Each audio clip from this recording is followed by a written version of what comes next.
a particular, exactly half of them. Here they are.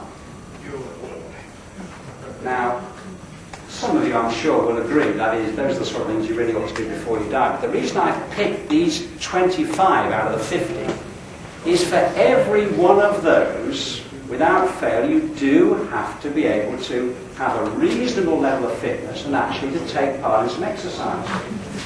You know, quite frankly, you won't be able to, let's take this one, do the Cresta Run in Switzerland. I've been to the Cresta Run in Switzerland. I had a sense to go in the summer when it wasn't operational. Because if I went in the winter, I think I might be tempted, and that would have been a big mistake, I'm sure. But you can't do something like that without having a reasonable degree of fitness, okay? You can't go walk the Inca Trail to Machu Picchu and planning that for next year. You can't do that one without having a reasonable level of fitness. So what I'm saying to you is you won't be able to do these 50 things before you die, or you won't be able to do half of them unless you've got a reasonable level of fitness, which would be a great shame. Here's one I have to claim I have done, and here's a picture of the mountain before I climbed it.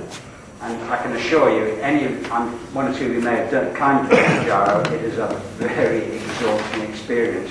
And you have to be in pretty good shape to be able to do it. Anyway, let's move on. Just to review, we've talked about a few clinical applications, research into body composition and cardiovascular health.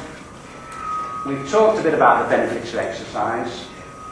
We've talked about excuses for lack of exercise, and these are the excuses that I say you will hear constantly, and you must have a better answer than I have for them to get people to exercise.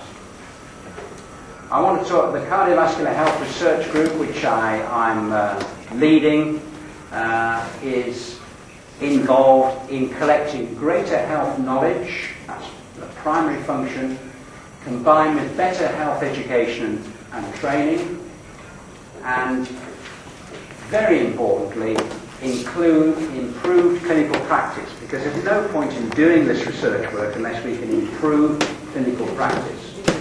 And finally, the enhanced quality of life for patients, for carers and for health professionals, because that will be the outcome of this sort of work and other work of this nature. So, to conclude, I want to emphasize it's not essential for everyone to run to work, particularly if you're dressed for work. By all means, run to work if you're dressed appropriately. But it's not essential to spend all your life running around during your working life. It's not essential for everyone to engage in a marathon run. That isn't essential. It's not essential for everyone to jump off mountains with a parachute attached. It's not essential for everyone to dress up. And by the way, you might have noticed these photographs that I'm giving you now are all of me. You may not have recognized me there. I'm the one holding the dog. It's not essential. It's not essential for you to dress up like an idiot to go on a run and collect money while you're doing it for charity. It's not essential to spend every single weekend going climbing mountains. It really isn't essential. You mustn't tell people this is what they have to do. You don't have to enter into stupid events of that nature and get absolutely exhausted and wet and cold and miserable. But, and this is the but, and this is the take-home message, which I know you've heard before, but I can't help but reinforce it.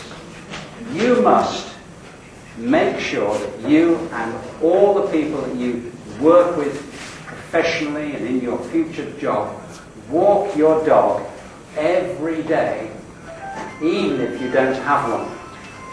So I repeat that. Walk your dog every day, even if you don't have one. So, finally, I just want to say thank you for listening and afalak.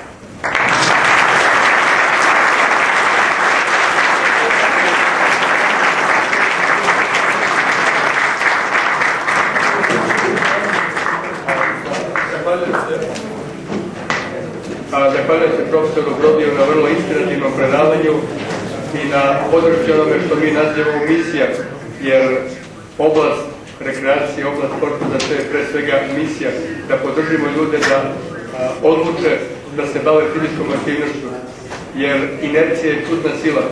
Dokle god ste u fotelji imate problem da se pokrenete. Onog trenutka kada se pokrenete iz fotelje, kada napravite prvi korak, dalje je inercija na vašoj strani, jer ste se pomerili s mesta.